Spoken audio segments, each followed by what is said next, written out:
É. Estamos aqui como... Bom, então eu vou, enquanto o Ronaldo está meio parado aqui, congelado a apresentação, mas enquanto o Ronaldo está tentando descongelar aqui, a gente vai falando. Então, lembrar que esse é um momento muito especial em relação à epidemia de AIDS que nós estamos tendo oportunidade de viver. Para as pessoas que estão trabalhando para controlar essa epidemia desde o seu início, como eu e as pessoas mais velhas, é realmente um momento de muito entusiasmo, porque nós temos opções para tratamento que tiveram um grande impacto, principalmente a partir de 1996, e nos últimos anos nós estamos podendo combinar a esse grande impacto na sobrevida, na qualidade de vida das pessoas que vivem com HIV/AIDS, também as grandes novidades e o avanço no conhecimento na área da prevenção.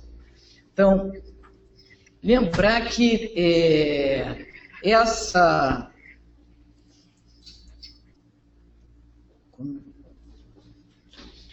Vai passando aí para mim, porque eu não consigo. Que um grande marco na prevenção foi lá em 1994, quando nós tivemos a evidência, a comprovação de que a transmissão da mãe para o filho poderia ser reduzida com o uso do AZT. E a gente vai ver que, se a gente pensar bem, esse é o modelo, na verdade, que nós utilizamos. Eu gosto de usar sempre esse exemplo, porque permite a gente trabalhar com a questão de como a gente combina tratamento, que seria o tratamento da mulher durante a gestação, reduzindo a carga viral e reduzindo o risco de transmissão da infecção para o bebê, o uso do AZT injetável, principalmente durante o trabalho de parto, e que nós estamos trabalhando com a profilaxia pré-exposição para o bebê, com os níveis séricos de AZT que chegam, permite essa administração do AZT injetável, alcançar esses níveis séricos do AZT no bebê, antes dele se expor à carga maior do HIV que ocorre durante o parto em si, e a profilaxia pós-exposição, que na verdade, quando o componente do bebê, em que nós administramos o AZT xarope e agora outras drogas também, mas que permitem, que é um exemplo de profilaxia pós-exposição. Já dentro da prevenção geral, nós tivemos, então, o grande marco que foram os resultados do estudo HPTN 052, que demonstraram uma redução da transmissão sexual da HIV de 96%, que foi considerado, inclusive, o estudo do ano, a descoberta do ano, pela revista Science, em 2011. Então, vocês têm aí o gráfico, mostrando também a redução dos eventos clínicos, da ocorrência de doença definidora de AIDS, também com o tratamento precoce. Pode passar. Nós, então, tivemos essa evidência para casais sorodiscordantes heterossexuais. Tudo levaria a crer que essa evidência também poderia ser transportada para o caso dos casais sorodiscordantes homossexuais. mas que existem, né, ainda questões em relação a isso. Caminhamos um pouco mais com os resultados do estudo Partners, de casais homossexuais masculinos, que também demonstrou nos seus resultados iniciais que a transmissão não ocorre em casais homossexuais quando a pessoa está em tratamento e a carga viral está indetectável. Ainda existem algumas questões em relação a isso que vão prosseguir, e, inclusive com o aumento da amostra desse estudo, para juntar mais evidência. Pode passar.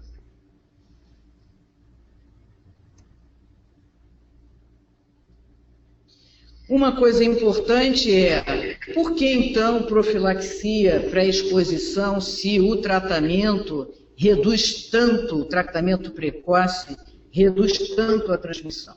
Então, não bastaria usar o tratamento apenas, o tratamento precoce, ao invés de administrar medicamentos para pessoas que são negativas para o HIV? Tivemos a modificação ao longo do tempo, né, dos guidelines da OMS, muito por conta dos resultados desse estudo. O tratamento precoce agora é uma recomendação nos guidelines da OMS, e vários países já estão adotando a estratégia de testar e tratar, como o Brasil, o Canadá, a França, e os Estados Unidos também recomenda essa estratégia. Fazendo uma projeção da incidência do HIV e as recomendações do tratamento, a gente verifica que, ainda que as recomendações dos guidelines de 2013 fossem implementadas totalmente, a incidência do HIV ainda se manteria, embora muitas infecções fossem e vão ser evitadas, mas que isso não seria suficiente para conter a epidemia. Mais à frente, aqui também já... pode passar.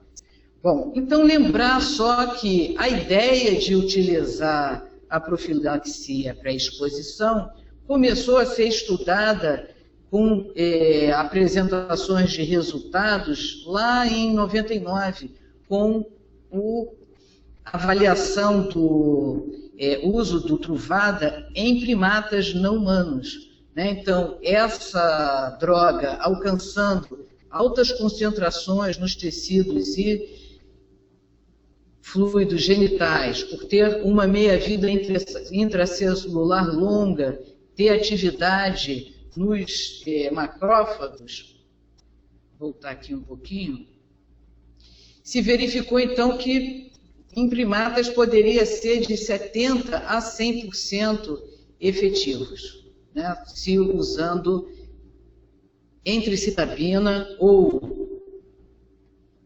tenofovir. Com a combinação entricitabina e tenofovir, se verificou em primatas uma efetividade de 100%, mesmo após exposições retais repetidas, e mesmo se administrado uma vez apenas previamente à exposição e uma vez após, quer dizer, pré e pós. Então, se verificou em animais a segurança e a alta eficácia dessa estratégia. Em estudos em seres humanos, nós tivemos lá, né, que foi recebida com grande entusiasmo pela comunidade acadêmica, os resultados do estudo Caprisa. Quem estava na conferência lembra dos aplausos, da comemoração com o resultado do Caprisa, um estudo realizado em 2 centros na África do Sul. Era a primeira vez que a gente comprovava a eficácia da profilaxia pré-exposição. Seguindo a isso, que foi, para relembrar, o tenofovir foi utilizado no Capriza na forma de gel, antes do ato sexual e após o ato sexual. Então, ao todo, a mulher era orientada a utilizar 2 doses de gel com tenofovir a 1% em 24 horas. Uma dose antes e uma dose depois.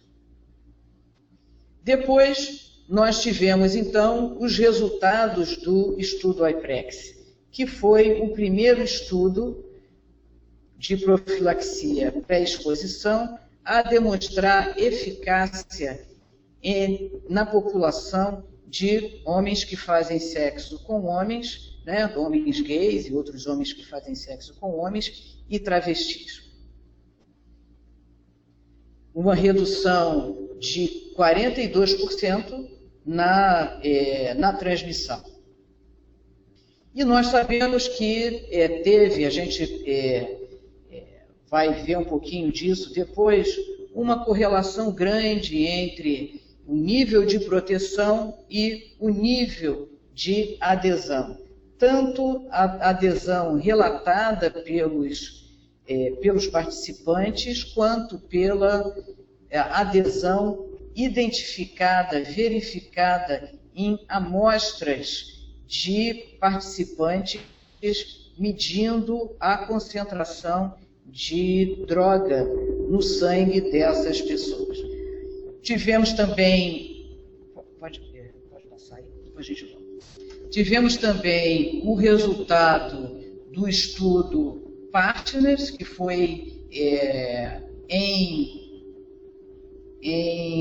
casais sorodiscordantes heterossexuais.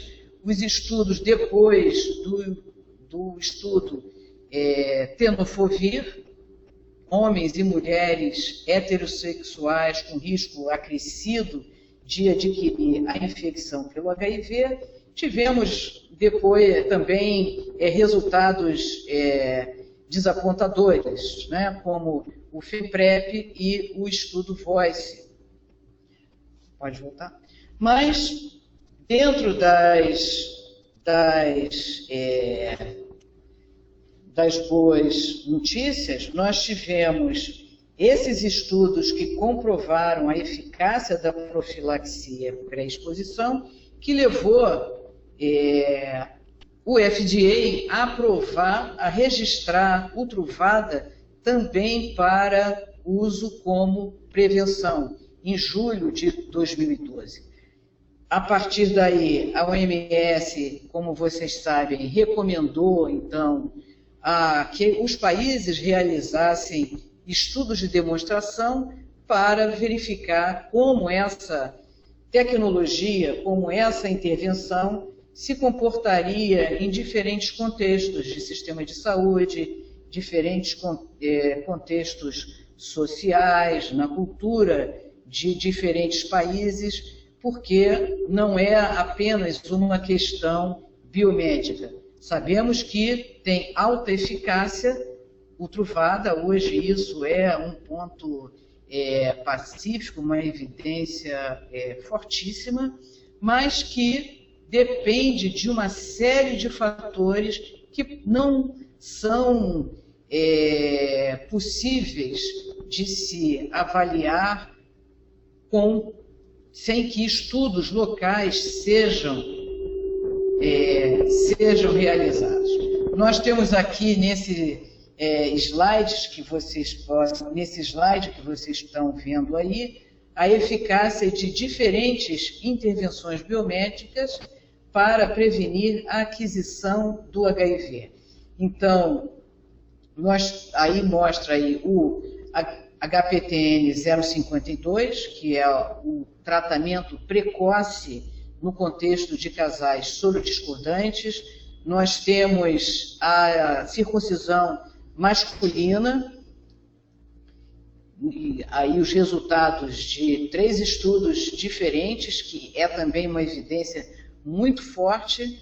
Temos a evidência aí do estudo Partner, do Tenofovir, do Iprex, e os resultados desapontadores do FEMPREP e do VOICE. E nós sabemos hoje que FEMPREP e VOICE, os resultados desapontadores estão relacionados essencialmente à questão da adesão.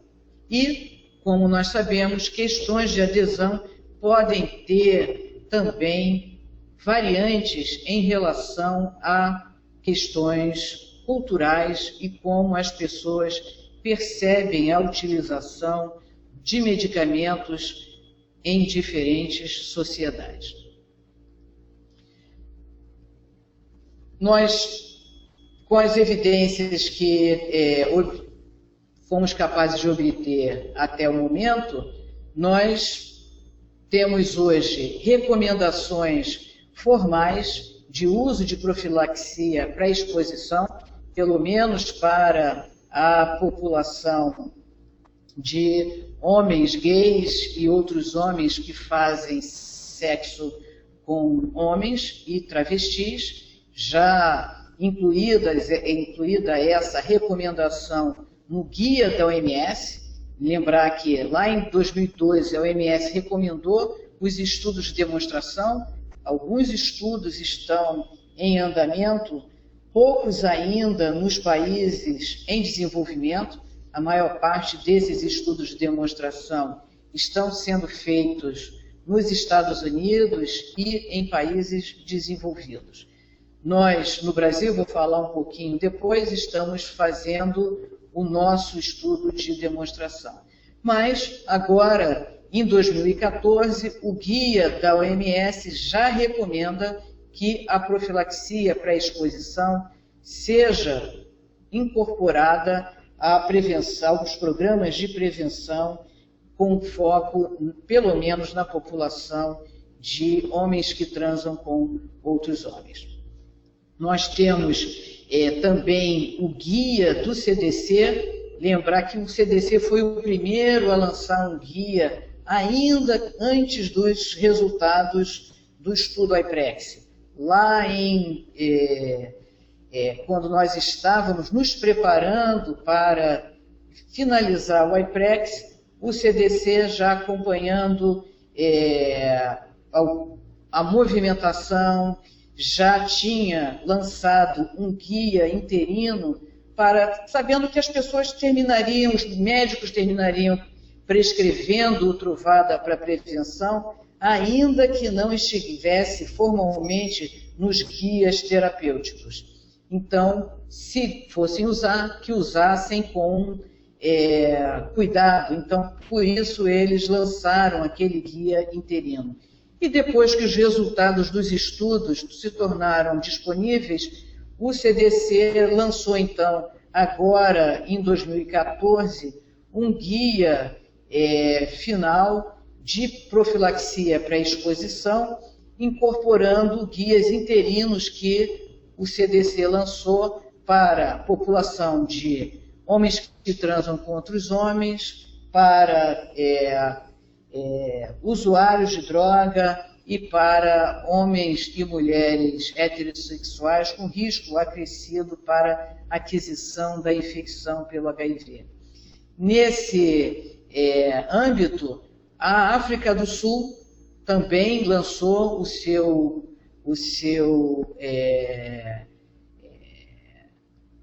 guia, as suas recomendações em relação à profilaxia pré-exposição. Foi um guia lançado, uma recomendação de consenso pela Sociedade Sul-Africana de Médicos que trabalham com HIV.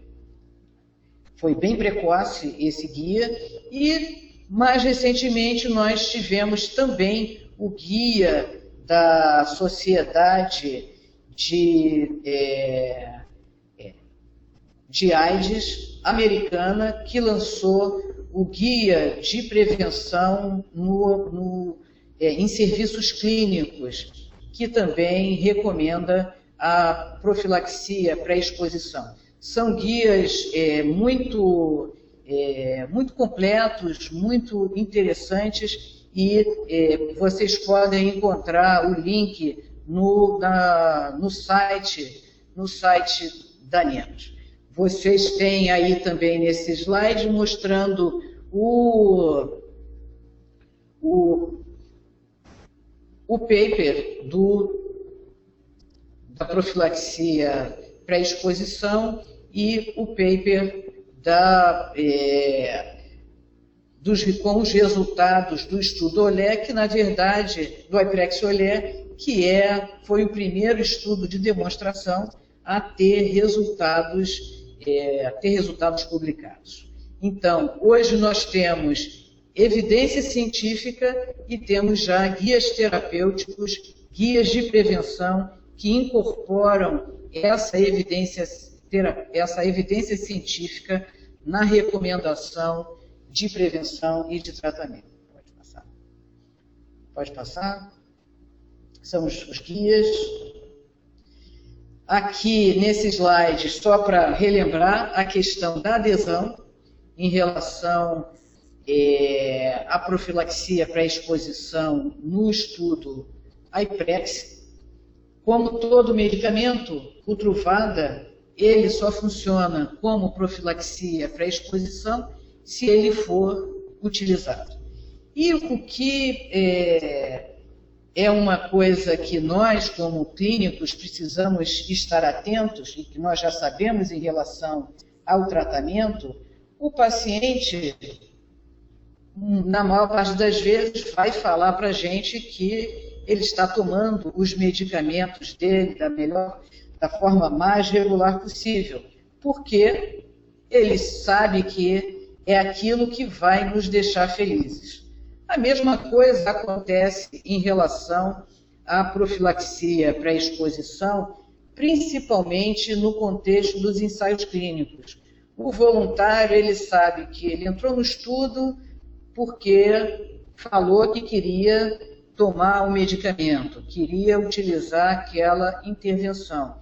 E ele sabe que dizer que está tomando o medicamento vai nos tornar, vai nos fazer felizes, satisfeitos com o comportamento dele.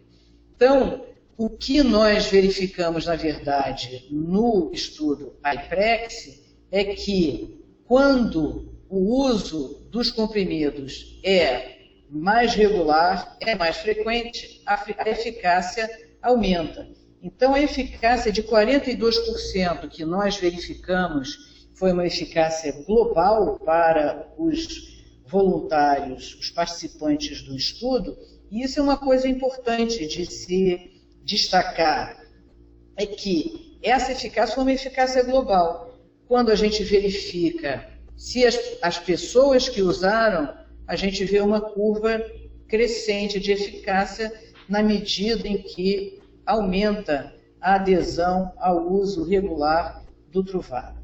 E por que isso é importante? Isso é importante porque nós precisamos, primeiro, selecionar bem os voluntários ou as pessoas que vão fazer uso dessa intervenção quando ela se tornar disponível, e nós esperamos que no Brasil ela esteja disponível em breve. Se selecionarmos bem a pessoa que vai fazer uso dessa medicação, nós vamos ter uma efetividade muito maior. Aqui nós temos dados que foram apresentados no CROI de Boston esse ano, demonstrando que altos níveis de adesão são passíveis de serem alcançados. Aqui já não é um ensaio clínico randomizado, cego, em que as pessoas não sabem se aquela intervenção funciona ou não, como aconteceu, como foi o estudo IPREX. As pessoas, naquela época, naquele momento, que estavam participando do estudo, não sabiam se aquela intervenção, ou seja, se o uso do Truvada era realmente uma intervenção eficaz, altamente eficaz, como nós temos conhecimento hoje, como as pessoas que entram nos estudos de demonstração têm conhecimento.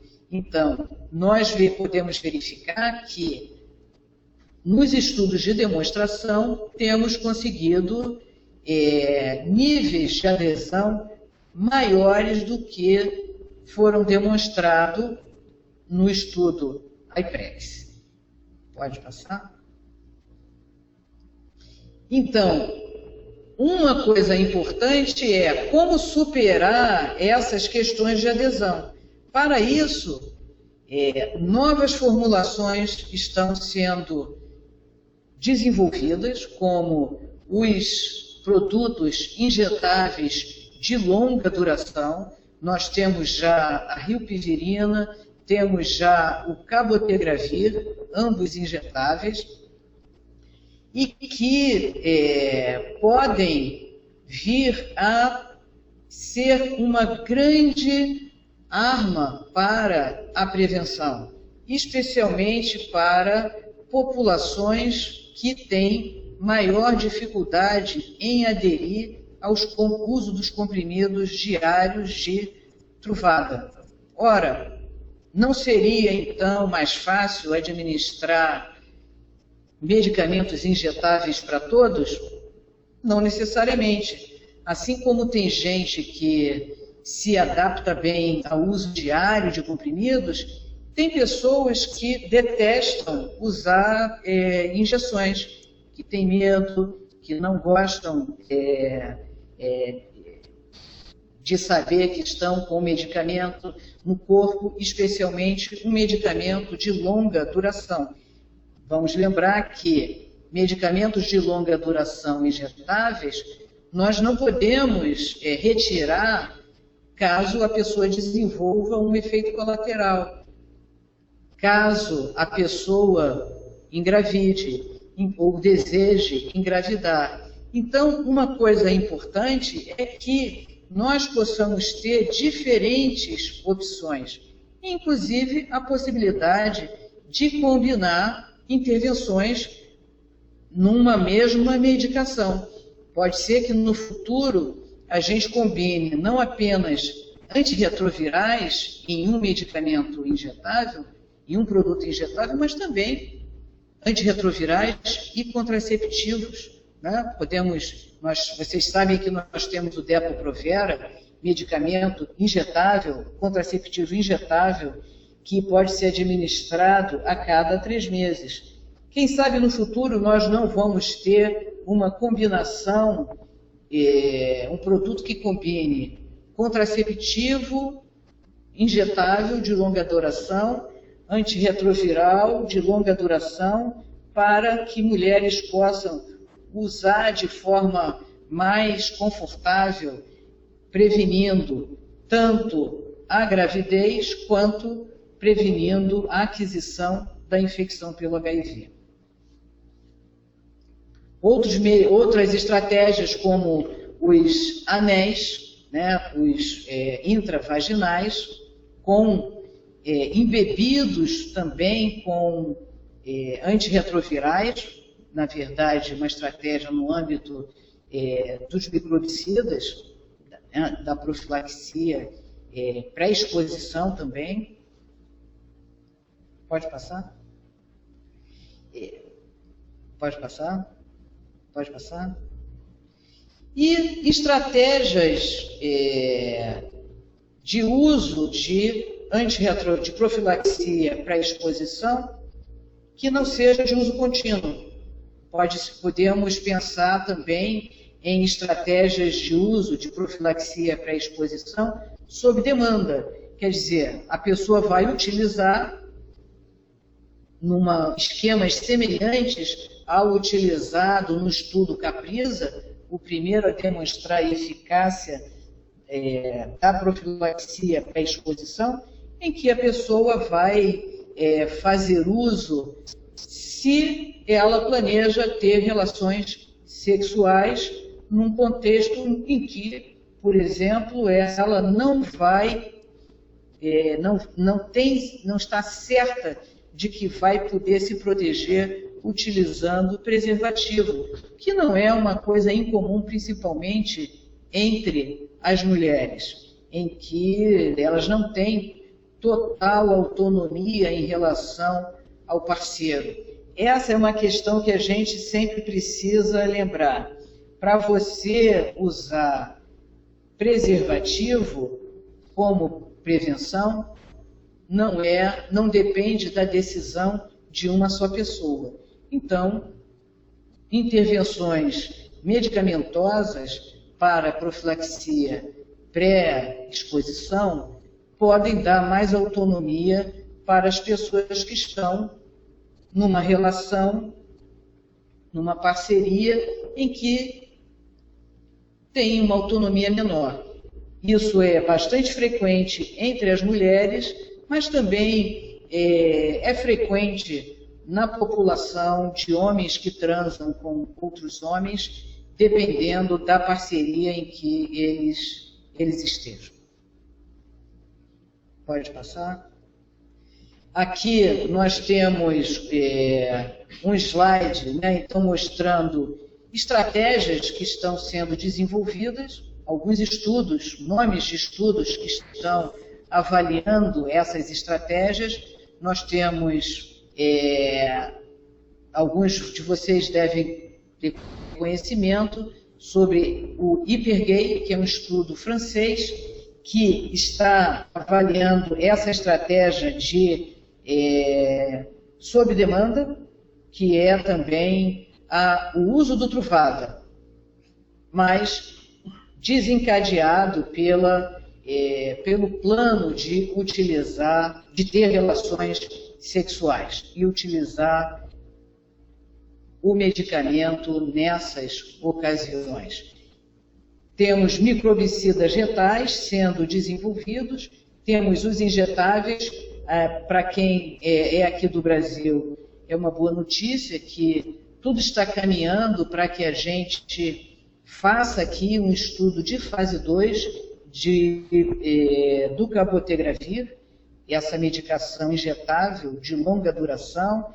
Estamos bravamente ultrapassando as barreiras habituais que costumamos ter na aprovação do estudo, principalmente na CONEP, a aprovação da importação do medicamento pela Anvisa. Estamos seguindo num ritmo bastante rápido, que tem nos deixado muito animados, e estamos certos de que vamos conseguir fazer esse estudo com sucesso, colocando o nosso país em um outro patamar em relação à capacidade de realizar estudos inovadores em fases mais precoces dos ensaios clínicos. Lembrar também que já existe alguma avaliação de estratégias para melhorar a adesão ao uso dos produtos para profilaxia pré-exposição. Perdeu aí? Estão me ouvindo ou não?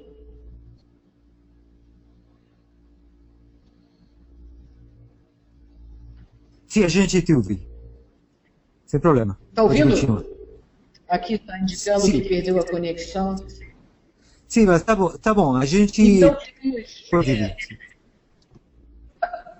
perdeu a conexão, não? Não. Pode continuar. Estão ouvindo? Sim. Sim.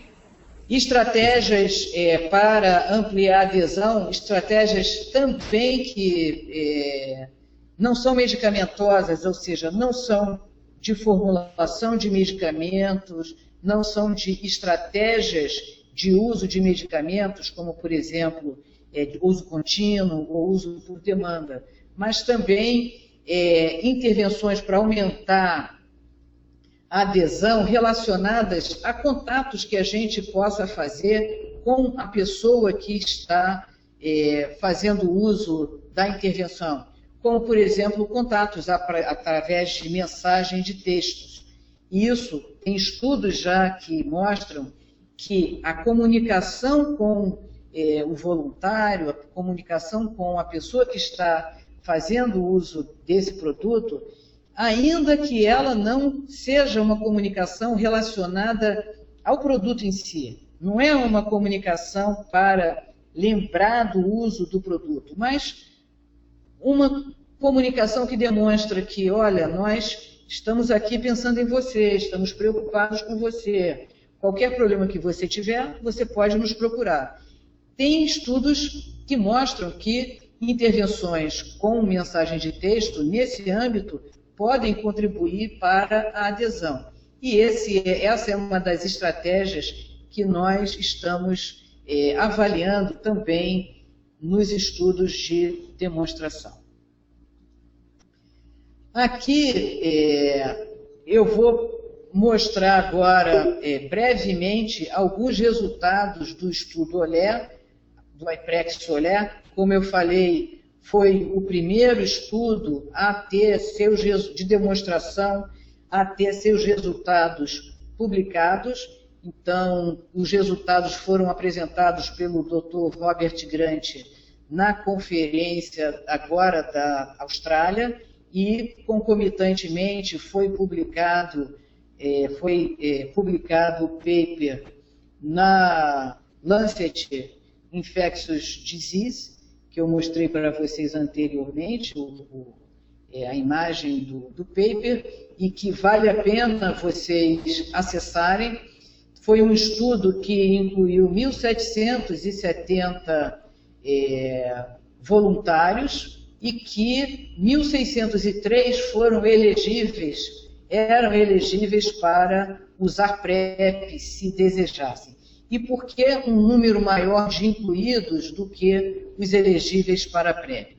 Porque foram, nos 11 sites, as pessoas que tinham se infectado pelo HIV durante a primeira fase do estudo, a fase randomizada, né, a fase do IPREX, puderam também entrar no estudo, embora, é claro, não pudessem escolher fazer uso de PrEP, porque elas já estavam infectadas. Vocês têm aí os países, né, em que os centros se localizaram. No Brasil, nós tivemos 3 sites, os 3 participaram do IPREX e participaram do IPREX OLE. Aqui vocês têm um detalhamento de inclusão, lembrando que no IPREX OLE entraram para participantes também de outros estudos que tinham sido realizados nos Estados Unidos, o ATN e um estudo de segurança também realizado nos Estados Unidos. Então, o que nós vimos é que a maior inclusão, a maior escolha para entrar no IPREX OLE estava associado a pessoas que relatavam sexo anal receptivo, sem uso de preservativo, a positividade para herpes ou sorologia positiva para sífilis. Então, uma coisa bastante interessante é que a maior parte escolheu iniciar a profilaxia pré-exposição contruvada logo no início do estudo, mas que algumas pessoas também se decidiram por iniciar essa profilaxia depois, após algum tempo, participando do IPREX OLE. E que 23% estavam interessados em estar no grupo, participar do estudo de demonstração, conviver com o site, fazer teste, receber o aconselhamento, mas que durante o período em que o estudo estava aberto, nunca iniciaram o uso do Truvada. Então, isso fica cada vez mais claro que a profilaxia pré-exposição Contruvada não é para todas as pessoas e que escolher, procurar identificar quem são as pessoas que mais vão se beneficiar e vão ter adesão a essa intervenção é a chave para que a profilaxia pré-exposição contruvada possa ser implementada com sucesso na prática clínica. Pode passar? Pode passar? Uma coisa que é importante a gente destacar é que entre as travestis, nós verificamos que elas foram quase 30% menos prováveis de ter altas concentrações de medicamento no sangue.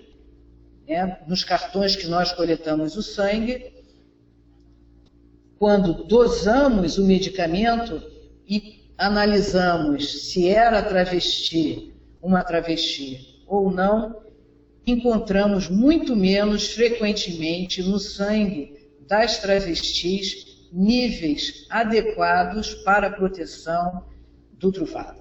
E isso exige realmente uma reflexão para que nós nos dediquemos a estudar mais essa população e as necessidades que elas têm, incluindo aí intervenções que elas precisem para ter maior adesão e também para avaliar se tem alguma questão em relação à farmacocinética e possíveis interações com medicamentos outros que elas façam uso, como, por exemplo, as medicações hormonais que elas necessitam fazer uso para manter a sua forma e se manterem na identidade que elas realmente têm. Volta mais um pouquinho aqui.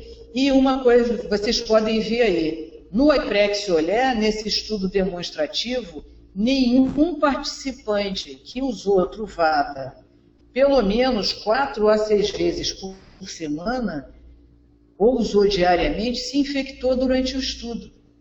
Então, a adesão tem que ser boa, mas não tem que ser perfeita. É claro que isso não é uma abordagem que a gente fala com a pessoa, né? Você não precisa tomar todo dia. Mas, como clínicos, como profissionais de saúde que vamos manejar essa tecnologia, a gente sabe que existe aí uma margem de segurança, o que nos dá também mais tranquilidade para recomendar e para orientar as pessoas que a gente está trabalhando a redução do risco para a aquisição da infecção pelo HIV. Então, quando a gente vê aí os dados do Iprex Olé, quem não tomou, a incidência para quem não tomou nenhum comprimido, foi de 4,7 por 100 pessoas ano. Para quem tomou menos de 2 comprimidos, 2,3 por 100 pessoas ano.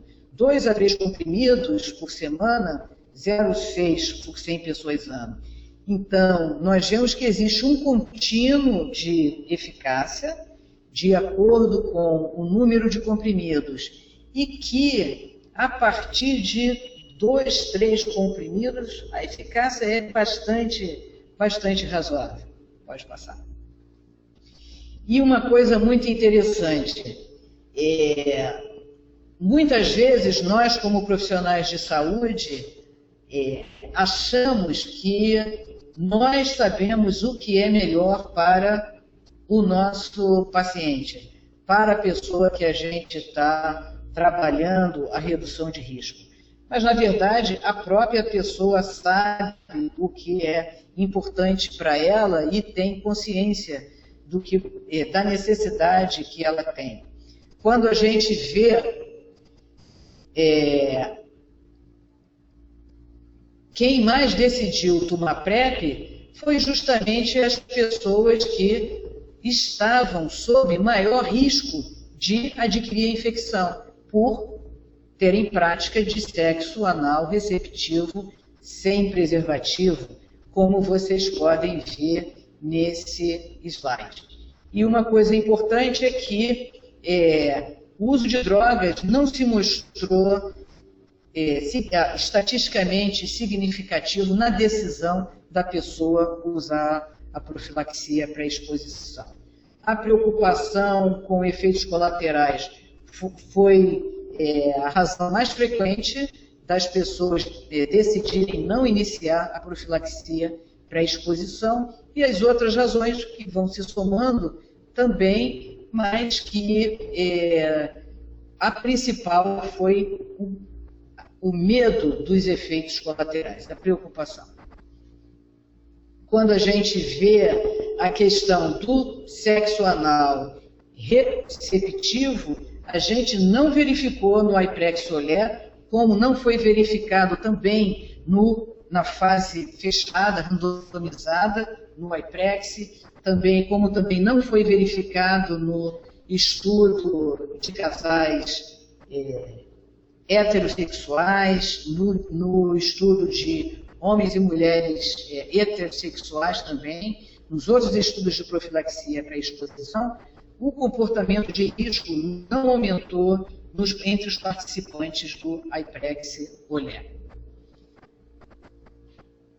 Aqui, lembrando, né, na fase randomizada do iPrex, o uso de preservativo na prática de sexo de alto risco, não pode passar. Aqui no estudo Partners, pode passar.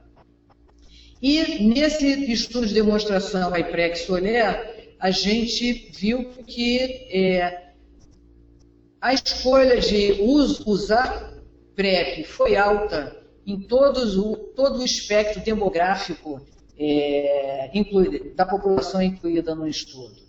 E que o comportamento, as pessoas que tinham comportamento sexual de maior risco tiveram maior retenção,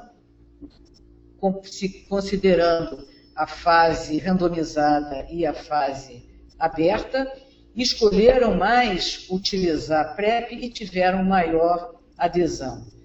Que a adesão precisa ser boa, mas que não precisa ser perfeita. E que a PrEP, claro, falha se as pessoas param de fazer uso enquanto mantém comportamento de risco. Pode passar? Agora, rapidamente sobre o Brasil, nós temos uma epidemia concentrada, assim como outros países, pode passar.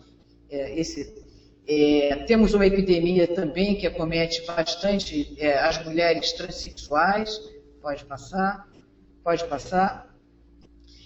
Nós vamos começar os nossos estudos de demonstração utilizando, com foco na população de homens gays e outros homens que fazem sexo com homens e travestis, que é o estudo PrEP Brasil, que nós vamos usar o Truvada. Esperamos incluir cerca de 500 voluntários com alto risco para a aquisição da infecção pelo HIV. Vamos fazer esse estudo em 3 centros, no Rio de Janeiro, no IPEC, na Faculdade de Medicina da USP, no Centro de Referência e Tratamento de São Paulo. Volta aqui um pouquinho. Vamos avaliar o envio de mensagem de texto para auxiliar. Vamos avaliar o uso de medidas em tempo real do tenofovir para orientar o voluntário, o usuário, sobre a própria adesão. Pode passar. E nós temos agora já, no dia 22 de agosto, nós tínhamos 299 indivíduos abordados a respeito das intervenções biomédicas.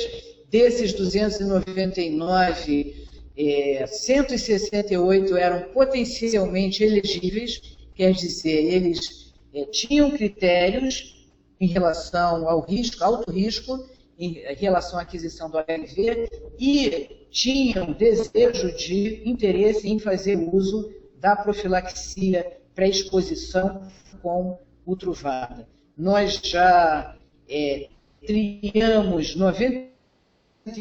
168 potencialmente elegíveis. Nós já tínhamos, em 22 de agosto, 59 pessoas utilizando o Truvada, considerando Fiocruz, IPEC Fiocruz, Centro de Referência e Treinamento de São Paulo e a Faculdade de Medicina da USP.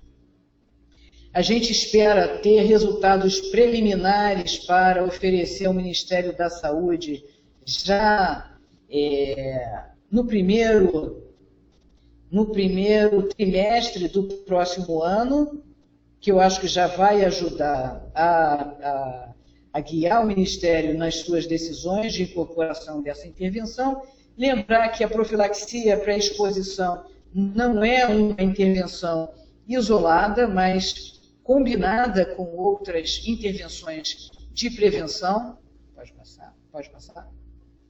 A importância da gente criar uma demanda, ajudar a criar uma demanda por testagem, porque PrEP só pode ser implementado num ambiente, num contexto em que a gente tem teste bastante acessível e o hábito de se testar desenvolvido na população com alto risco de se infectar.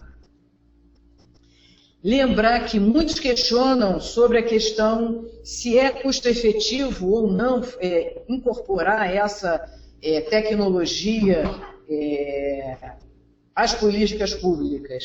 Lembrar que quanto mais selecionado, quanto melhor a gente seleciona, focando a intervenção para as pessoas que estão sob maior risco, mais custo efetiva a tecnologia é, como a gente pode verificar. Vocês podem verificar nesse slide em que a gente considera o número de não tratados e o número de pessoas com necessidade de tratar, considerando os resultados dos vários estudos, e vocês podem depois obter mais informações nesse estudo da Susan Burbinder, publicado também no Lancet Infectious Diseases. E, finalmente, lembrar que o estigma, as questões estruturais, né, o estigma, a homofobia, a discriminação, tudo isso tem um impacto significativo e são barreiras também muito importantes para a implementação da profilaxia pré-exposição, e nós precisamos estar alertas para frente em relação a isso, a esses riscos estruturais, para que nossas políticas públicas possam ser desenhadas e implementadas de forma a minimizar esses riscos estruturais que demoram muito tempo para serem reduzidos. Vão demorar certamente por décadas. Aqui, aproveitando aqui um slide que... pode passar. Tirei de uma apresentação do Ken Maia, aqui que existe muita resistência a inovações em relação a não só da população geral, mas também dos gestores, da nossa comunidade de pesquisadores, de profissionais de saúde. Aqui nós temos, né, um cartoon da Idade da Pedra, em que as pessoas falam, nós não queremos rodas, nós não queremos rodas. E um estudo aqui, um paper publicado em 1990, falando sobre, avaliando o uso de cintos de segurança em carros com airbag. Airbags foram lançados e os carros passaram a utilizar, teve muita resistência, porque se dizia que se tivéssemos carros com airbag, as pessoas não usariam mais o cinto de segurança. E airbags sozinhos não garantiriam a proteção que o cinto de segurança poderia garantir. E isso é verdade. E esse medo se mostrou irreal, porque hoje nós usamos cinto de segurança e queremos que os nossos carros tenham airbag, que tenha airbag frontal, que tenha airbag lateral. E tanto é que esse ano no Brasil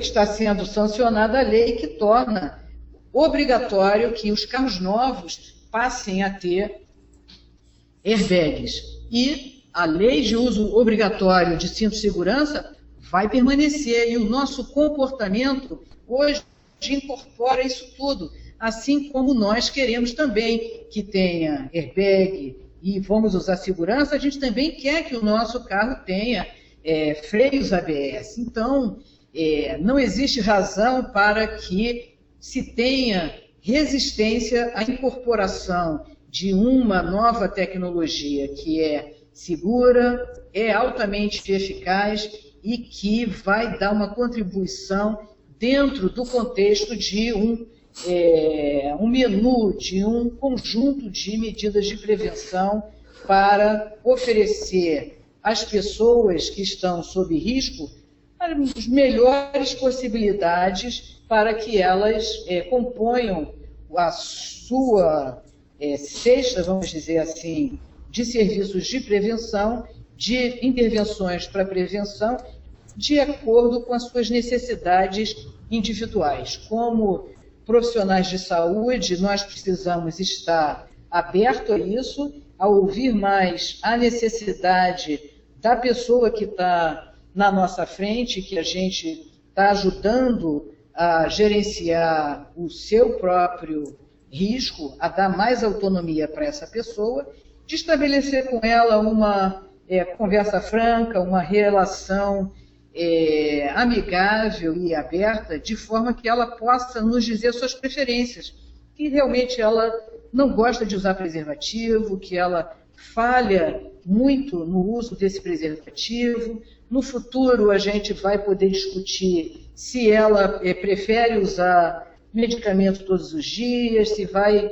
usar medicamentos sob demanda, se vai preferir usar uma combinação, um medicamento injetável, uma combinação de medicamentos injetáveis.